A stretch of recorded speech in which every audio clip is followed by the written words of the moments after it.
എല്ലാവർക്കും നമസ്കാരം. ഇന്ന് നമുക്ക് വളരെ ഈസി ആയിട്ട് ചെയ്യാൻ പറ്റുന്ന റിഫ്രഷിംഗ് ആയിട്ടുള്ള ഒരു ജ്യൂസിൻ്റെ റെസിപ്പി നോക്കാം. ചൂട് സമയത്ത് ഉണ്ടാക്കി കഴിക്കാൻ പറ്റിയ നല്ലൊരു ജ്യൂസാണ്. 2 കളറിലായിട്ട് കാണാനും നല്ല ഭംഗിയുള്ള ഒരു ജ്യൂസാണ്. അപ്പോൾ പാർട്ടിക്കൊക്കെ നിങ്ങൾക്ക് വെൽക്കം ഡ്രിങ്ക് ആയിട്ട് കൊടുക്കാൻ പറ്റിയ നല്ലൊരു ജ്യൂസാണ്. അപ്പോൾ അധികം താമസിയാതെ നമുക്കിതെങ്ങനെയാണ് തയ്യാറാക്കി എടുക്കുന്നത് നോക്കാം. അപ്പോൾ ഞാനിവിടെ എടുത്തിരിക്കുന്നത് സ്ട്രോബെറിയാണ്, റെഡ് കളറിന് വേണ്ടിയിട്ട്. അപ്പോൾ നിങ്ങൾക്ക് സ്ട്രോബെറി തന്നെ എടുക്കണമെന്നില്ല, നിങ്ങളുടെ കയ്യിൽ ഉള്ള ഫ്രൂട്ട് എടുത്താൽ മതി. അല്ലെങ്കിൽ നിങ്ങൾക്ക് റെഡ് കളറിലുള്ള സ്ക്വാഷും ഇതിന് വേണ്ടിയിട്ട് എടുക്കാവുന്നതാണ്. അപ്പോൾ ഞാനിവിടെ സ്ട്രോബെറി എടുത്തതുകൊണ്ട് തന്നെ ഇതൊന്ന് മിക്സിയിലിട്ടൊന്ന് അരച്ചെടുക്കണം.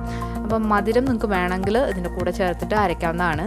അപ്പോൾ ഞാനിവിടെ മധുരം ചേർക്കാതെയാണ് ഇത് അരച്ചെടുത്തിട്ടുള്ളത്. അപ്പോൾ നന്നായിട്ട് ഇതുപോലെ അരച്ചെടുത്തിട്ടുണ്ട്. ഇതിനി നമുക്കൊരു പാത്രത്തിലേക്ക് മാറ്റി വെക്കാം. 5-6 സ്ട്രോബെറിയാണ് ഞാനിവിടെ എടുത്തിട്ടുള്ളത്. ഇനി ഇത് കൂടാതെ 2 ഓറഞ്ചിൻ്റെ ജ്യൂസാണിത്.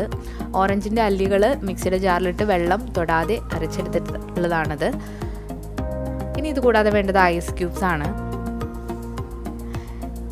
പിന്നെ ഞാൻ ഇതിലേക്ക് സ്പ്രൈറ്റ് എടുക്കുന്നുണ്ട്. നിങ്ങൾക്ക് സ്പ്രൈറ്റിന് പകരം സാധാരണ സോഡ എടുക്കാവുന്നതാണ്. അപ്പോൾ സ്പ്രൈറ്റ് എടുക്കുന്നതുകൊണ്ടാണ് ഞാനിവിടെ മധുരം ചേർക്കാത്തത്. നിങ്ങൾ സോഡ എടുക്കുകയാണെങ്കിൽ മധുരം ചേർക്കുക. ഇനി നമുക്കിതൊന്ന് സെറ്റ് ചെയ്തെടുക്കാം. അപ്പോൾ അതിന് വേണ്ടിയിട്ട് ഞാനിവിടെ ഒരു ഗ്ലാസ്സിലേക്ക് നമ്മൾ ആദ്യം തയ്യാറാക്കി വെച്ചിരിക്കുന്ന സ്ട്രോബെറിയുടെ ജ്യൂസ് ചേർത്ത് കൊടുത്തിട്ടുണ്ട്. അതൊരു 2 ടേബിൾ സ്പൂണോളം ഇതിലേക്ക് ചേർത്ത് കൊടുക്കാം. ഇനി ഇതിലേക്ക് നമ്മൾ എടുത്ത് വെച്ചിരിക്കുന്ന ഐസ് ക്യൂബ്സ് ഇട്ട് കൊടുക്കുകയാണ്.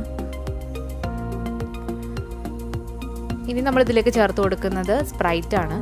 സ്പ്രൈറ്റ് അല്ലെങ്കിൽ സോഡ ചേർത്ത് കൊടുക്കാം. അതൊരു 1/4 ഭാഗം വരെ നിറച്ചിട്ടുണ്ട്. ഇനി ഇതിലേക്ക് നമ്മൾ എടുത്തു വെച്ചിരിക്കുന്ന ഓറഞ്ചിൻ്റെ ജ്യൂസ് കൂടി ഒഴിച്ചു കൊടുക്കാം. അപ്പോൾ വളരെ കളർഫുൾ ആയിട്ടുള്ളൊരു റിഫ്രഷിംഗ് ആയിട്ടുള്ളൊരു ജ്യൂസാണിത്. അപ്പോൾ ഇതൊരു സൺസെറ്റ് തീമിലാണ് ഈ ജ്യൂസ് ഉള്ളത്. അപ്പോൾ താഴെ റെഡും മുകളിലോട്ട് ഓറഞ്ച് കളറും. അപ്പോൾ വളരെ ഭംഗിയുള്ളൊരു ജ്യൂസാണ്. കഴിക്കാനായിട്ട് നല്ല ടേസ്റ്റാണ്. അപ്പോൾ പാർട്ടിക്കൊക്കെ നിങ്ങൾക്കിത് ട്രൈ ചെയ്ത് നോക്കാം. നല്ല റിഫ്രഷിംഗ് ആയിട്ടുള്ളൊരു ജ്യൂസാണ്. എല്ലാവരും ട്രൈ ചെയ്ത് നോക്കിയിട്ട് നിങ്ങളുടെ ഫീഡ്ബാക്ക്സ് അറിയിക്കുക. പുതിയൊരു റെസിപ്പി ആയിട്ട് വീണ്ടും വരാം. Thank you.